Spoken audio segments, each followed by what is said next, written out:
Today marks just over 2 weeks until the end of our public phase of our capital campaign. So I'd like to invite up Frank Donaldson to come and give us his campaign testimony to explain why this campaign means so much to him.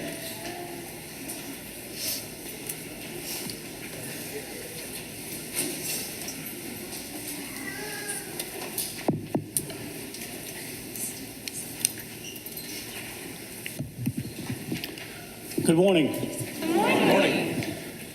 My name is Frank Donaldson, and I'm a consultant with the Institute for School and Parish Development, ISPD.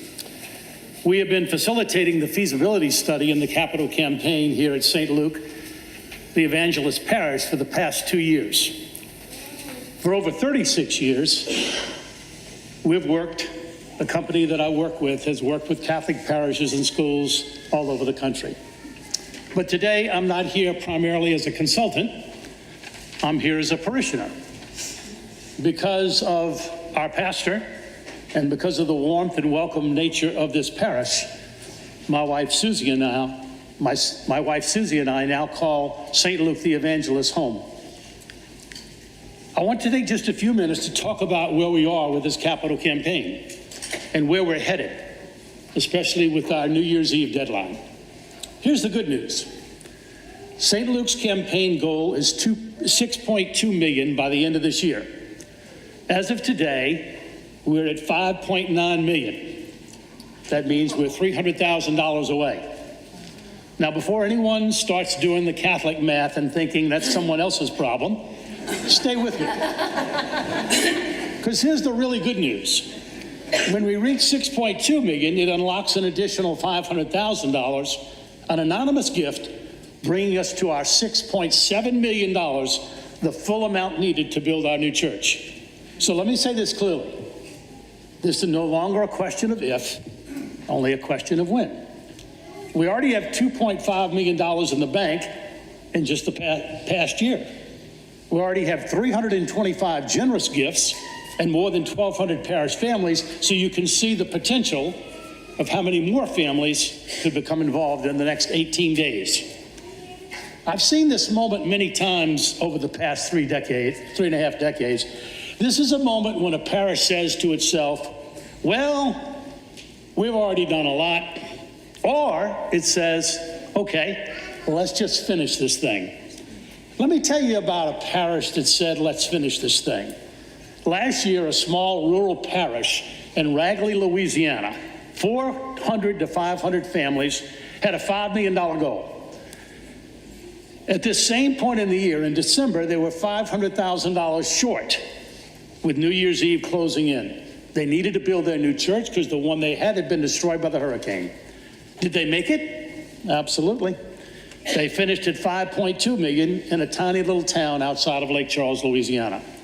So let me put the math into parish language because this is where it gets uncomfortably practical. If 100 families stepped forward and said, I can give $50 a month.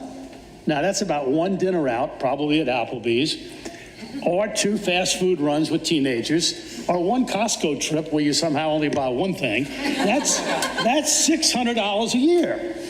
Now, only over 5 years, that's $3,000. 100 families doing that equals $300,000. That's it, we make it. No bake sales, no car washes, no bingo nights that start at 6 p.m. That's the bridge from where we are to where God is calling us to be, which reminds me of a very dear friend of mine, Father Jim Manning. Jim passed away a little over a year ago. He was faced almost with the exact same situation as St. Mary the Assumption Parish in Springboro, Ohio. About $300,000 to $400,000 short of building their new church. Father Jim stood up at Mass, looked over the congregation, paused, smiled, and tongue-in-cheek, you know, here at St. Mary's, we got a lot of money in this parish. But there's just one problem. It's still in your pocket. Now, I'm not saying I said that. Father Jim did. And the Archbishop did let him keep his parish. And you know what? The parish responded, and today that beautiful church in Springboro, Ohio, stands as the testament because people stopped waiting for someone else and stepped up themselves. I want to close with a short poem. Some of you have heard this, but it means a great deal to me. I've used it throughout my life. It's called The Bridge Builder, because that's what we all are doing. An old man traveling a lone highway came at the evening, cold and gray, to a river that was vast and deep and wide, through which was flowing a sullen tide. The old man crossed in the twilight dim because the sullen stream held no fears for him. But he turned when safe on the other side, and he builded a bridge to span the tide. "Oh man," cried a fellow traveler near, "you're wasting your time in building here. Your journey will end with a closing day, and you'll never again pass this way. Why then do you build this bridge at eventide?" The builder lifted his old gray head. "Good friend, in the path I have come," he said, "there followeth after me today a youth whose feet must pass this way. This stream, which has been naught to me, to that fair-haired youth may pitfall be. He too must cross in the twilight dim. Good friend, I build this bridge for him." That poem says everything this campaign is about. We're not just building a church for ourselves, we're building it for children not yet baptized here, for families not yet seated in these pews, for people who will one day walk in and say, "This is where I met Jesus Christ." They won't know your name or mine. They won't know your gift amount or what was on your letter of intent, but they'll know this place exists because you said yes.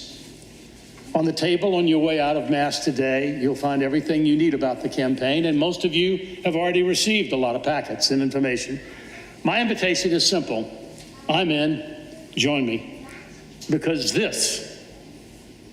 these next 18 days, this is the moment St. Luke finishes strong. Thank you for your faith. Thank you for your generosity. Thank you for staying just 4 minutes longer than normal. And God bless you, and God bless our parish.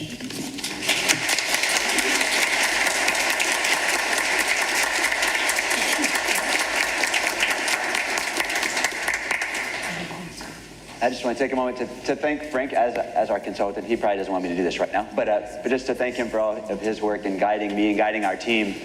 Obviously, I'm still like the youngest pastor, I think, in the entire archdiocese, so definitely my first time doing a capital campaign. So this has been a huge help to have him along.